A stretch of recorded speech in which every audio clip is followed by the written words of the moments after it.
అమావాస్య తిథి వస్తే పితృదేవతలు మధ్యాహ్నం 12 గంటలకు ఇంటికి వస్తారు కొడుకింటికి. అందుకే అమావాస్య వస్తే మధ్యాహ్నం ఎవరింటికి వెళ్ళకురా అంటారు. ఎవరింటికి వెళ్ళకురా అని ఎందుకంటారంటే వాడి ఇంటి ముందు పితృదేవతలు నిలబడతారు. అమావాస్య మధ్యాహ్నం 12 గంటలకి పితృదేవతల పేరు చెప్పి జలతర్పణం చెయ్యాలి. కనీసంలో కనీసం అలా చేయకపోతే స్వయం పాకమన్నా ఇవ్వాలి.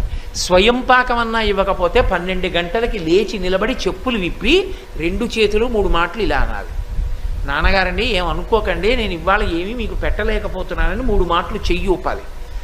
అలా కూడా ఊపకపోతే పితృదేవతలు ఆగ్రహిస్తారు. దుర్మార్గుడు, నేను జన్మనిచ్చాను, అమావాస్య 12 అయింది, అయినా సరే నాకేం చేయడం. పితృదేవతలు ఉంటారు, వాళ్ళకి ఒక లక్షణం ఉంటుంది. వాళ్ళని కొంతకాలం పాటు పితృదేవతా మండలంలో ఉంచుతారు. వాళ్ళకు ఒక అధికారం ఉంటుంది. ఏమిటో తెలుసా వాళ్ళ అధికారం? చాలా నడవడి తప్పి ధర్మాచరణమునందు వైక్లభ్యముతో జీవనమును గడిపితే నేను మన్నింపబడదనుగాక. నేను శాస్త్రం ఒక్కటే మాట్లాడుతున్నాను.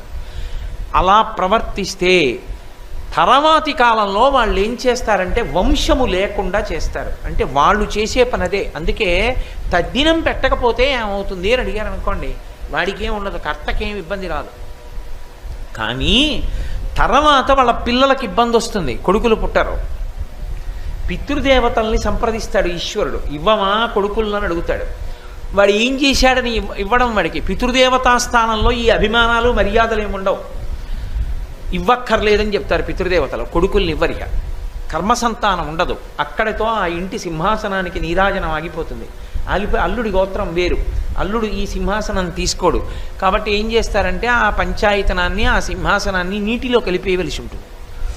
ఆ స్థితి రాకూడదు అంటే కొడుకు ఉండాలి అంటే పితృదేవతల యొక్క అనుగ్రహం ఉండాలి. పితృదేవతల యొక్క అనుగ్రహము దేనికి కలుగుతుంది? శ్రాద్ధ కర్మ చేత. శ్రాద్ధ కర్మ అన్న మాటకు అర్థం ఏంటంటే శ్రద్ధతో చేయున్నది. శ్రద్ధతో చేయున్నది అన్న మాటకు అర్థం ఏమిటి? శ్రద్ధ అంటే ఏమిటి అంటే శంకర భగవత్పాదులు వ్యాఖ్యానం చేశారు శ్రద్ధ అన్న మాటని. శాస్త్రస్య గురువాక్యస్య సత్యబుద్ధ్యావధారణ. శాస్త్రము గురువుగారు ఏం చెప్పారో అది సత్యమన్న బుద్ధితో చేసినది. ఇక్కడ నేను పిండం పెడితే మా నాన్నగారు తింటారా అండి? ఎందుకు పెట్టాలండి అంటే, నువ్వు ఇక్కడ మనీ ఆర్డర్ కట్టావు, పోస్ట్ మ్యాన్ దగ్గరికి వెళ్ళి పోస్ట్ మాస్టర్కి డబ్బు ఇచ్చి మనీ ఆర్డర్ కట్టావు. మా అబ్బాయికి డబ్బు పట్టుకెళ్ళి ఇస్తాడో ఇవ్వడో అని నువ్వు మళ్ళీ బొంబాయి వెళ్ళిపోతున్నావా? నీ కొడుక్కి వాడు పట్టుకెళ్ళి ఇస్తున్నాడో లేదో చూడడానికి.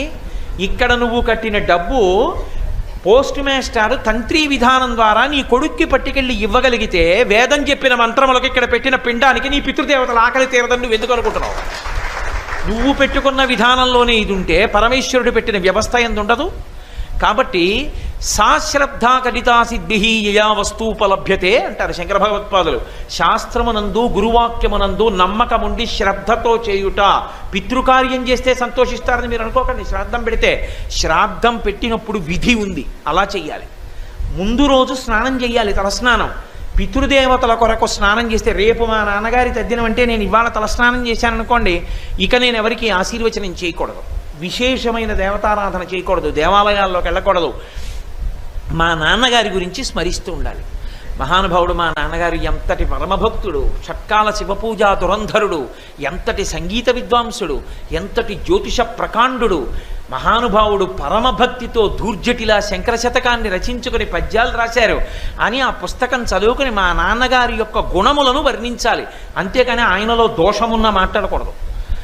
తండ్రి గురించి గొప్పగా మాట్లాడుకుని సంతోషించి మరునాడు శ్రాద్ధకర్మ చేసేటప్పుడు తన కొరకు అని తెచ్చుకున్నవేవీ ఇక తాను వండకూడదు. కేజీ బెండకాయలు తీసుకొచ్చి 4 పులుసులో వేసుకోగా మిగిలినవి వండి పితృదేవతలకు పెడితే వాళ్ళు తీసుకోరు. వారి కొరకనే తేవాలంతే. తెచ్చినవన్నీ వారి కొరకే. పితృదేవత శ్రాద్ధం కొరకు తెచ్చుకున్నాను అంటారు, తీసుకురావాలి. తీసుకొచ్చి సాధ్యమైనంత వరకు భార్య పచనం చెయ్యాలి. ఇంటి కోడలు కోడలు కోడలు అని తండ్రి పరితపించిపోతాడు. కోడలది కొడుకు కన్నా శక్తివంతమైన స్థానం. ఎందుచేతనంటే ఆ తిథి వచ్చినా కోడలు ఇంట్లోకి రాకుండా అశౌచం ఏదైనా ఉందనుకోండి, రాడు పితృదేవత. నా కోడలు ఇంట్లోకి రాకూడదు, నేను రానంటాడు. ఆమెకి స్నానం అయిన తర్వాత వస్తారు పితృదేవతలు. తద్దినం వాయిదా పడిపోతుంది. ఆమెకి శౌచం వచ్చిన రోజున తద్దినం పెడతారు. అంటే అంటే కోడలి స్థానం ఎంత గొప్పదో. అందుకే కోడల్ని తెచ్చుకునేటప్పుడు అత్యంత పరాకుగా చూసుకునేది ఏదంటే ఆ కుటుంబానికి శాస్త్రంలో ఉన్న నమ్మకం. లేకపోతే నశించిపోతావు, రేపు పొద్దున నీకు దీపం కూడా పెట్టదు ఆవిడ. కాబట్టి ఆవిడ దీపం పెట్టాలి. దీపం పెడితే ఈయన శ్రాద్ధకర్మ చేసి ఎంతో భక్తితో వాళ్ళకి వడ్డించి వాళ్ళ తండ్రి గారి గురించి మాట్లాడుకుని పొంగిపోయి అప్పుడు ఈయన పితృశేషం బ్రాహ్మణులు తినగా మిగిలిన పదార్థాన్ని తిని అగ్నిహోత్రముఖంగా గవ్యము అంటారు, కవ్యం అంటారు, హవ్య కవ్యములు అంటారు. హవ్యం అంటే దేవతలకు ఎడుతుంది, కవ్యం అంటే పితృదేవతలకు ఎడుతుంది. హవ్య కవ్యములను అగ్నిహోత్రుడు తీసుకెడతాడు. ఆ కవ్యమును పితృదేవతలకు ఇస్తే వాళ్ళు పొంగిపోతారు. అమావాస్య తిథి వస్తే పితృదేవతలు మధ్యాహ్నం 12 గంటలకు ఇంటికి వస్తారు కొడుకింటికి. అందుకే అమావాస్య వస్తే మధ్యాహ్నం ఎవరింటికి వెళ్ళకురా అంటారు. ఎవరింటికి వెళ్ళకురా అని ఎందుకంటారంటే వాడి ఇంటి ముందు పితృదేవతలు నిలబడతారు. అమావాస్య మధ్యాహ్నం 12 గంటలకి పితృదేవతల పేరు చెప్పి జలతర్పణం చెయ్యాలి. కనీసం అలా చేయకపోతే స్వయం పాకమన్నా ఇవ్వాలి. స్వయం పాకమన్నా ఇవ్వకపోతే 12 గంటలకి లేచి నిలబడి చెప్పులు విప్పి 2 చేతులు 3 మాటలు ఇలా అనాలి. నాన్నగారండి ఏమనుకోకండి, నేను ఇవాళ ఏమీ మీకు పెట్టలేకపోతున్నానని 3 మాటలు చెయ్యి ఊపాలి. అలా కూడా ఊపకపోతే పితృదేవతలు ఆగ్రహిస్తారు. దుర్మార్గుడు, నేను జన్మనిచ్చాను, అమావాస్య 12 అయింది, అయినా సరే నాకేం చేయడం. నాకు ఒక్కొక్కసారి ఆశ్చర్యంగా ఉంటుంది. నేను చెప్పిన మాటల్ని ఎంత గట్టిగా పట్టుకుంటుంటారంటే కొంతమంది, మా మోహన్ రావు గారు అమావాస్య వస్తే ఏ బ్రాహ్మణ కుటుంబం కన్నా నిష్ఠగా చేస్తారు పితృదేవత. 12 అయ్యే వరకు ఉండి బ్రాహ్మణుల్ని తీసుకొచ్చి స్వయం పాకం ఇచ్చి అప్పుడు భోజనం చేస్తాడు ఆయన. కాబట్టి అమావాస్య నాడు పితృతర్పణం చెయ్యాలి. ఆంధ్రదేశంలో అంటే సమస్త ఆచారములు లుప్తమైపోతున్నాయి, కానీ ఇప్పటికీ ద్రవిడ దేశంలో మహళయపక్షం వస్తే ఏ దేవాలయానికి వెళ్ళరు.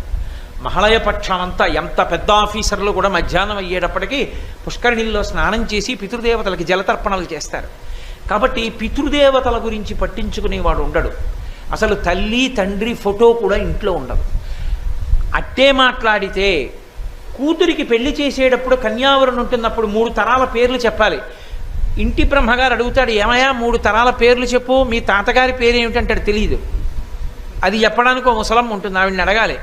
మీ తాత పేరు ఇదిరా అంటుంది ఆవిడ. అప్పుడు ఆ తాత పేరు, అప్పుడు తండ్రి పేరు చెప్తాడు. వీడి పేరు ఒకటే వీడు గుర్తు, తండ్రి పేరు ఏదో కొద్దిగా గుర్తు ఉంటే తాత పేరు తెలియదు. అసలు ముత్తాత పేరు చెప్పేవాడే లేదు.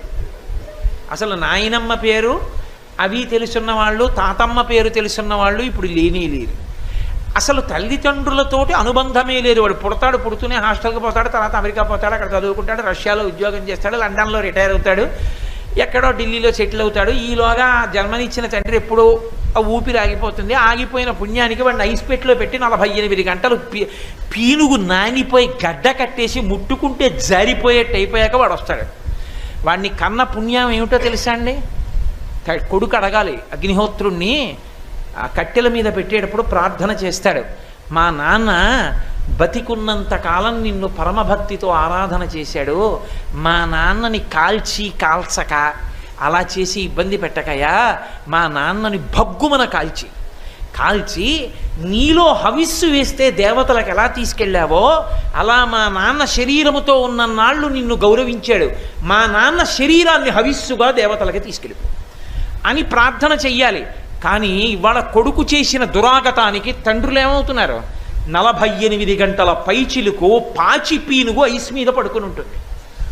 లోపలికి మంచిలిపోయి ప్రేతం బిగిసిపోయి బయటికి తీసినప్పుడు కాళ్ళు చేతులు పట్టుకుంటే మంచు ముద్ద అయిపోయి ఉంటుంది. తలకట్టు భాగం పట్టుకుంటే కింద ఐసే, అసలే చల్లబడిపోయింది, దాని మీద ఐసు. గాలాడని గాజు పెట్టెలో 48 గంటలు పడుకుని ఉంటాడు ఆ కొడుకు కోసం చూస్తూ. వాడికి నీటి చుక్క పోసిన వాడు ఉండడు, అప్పుడు వస్తాడు.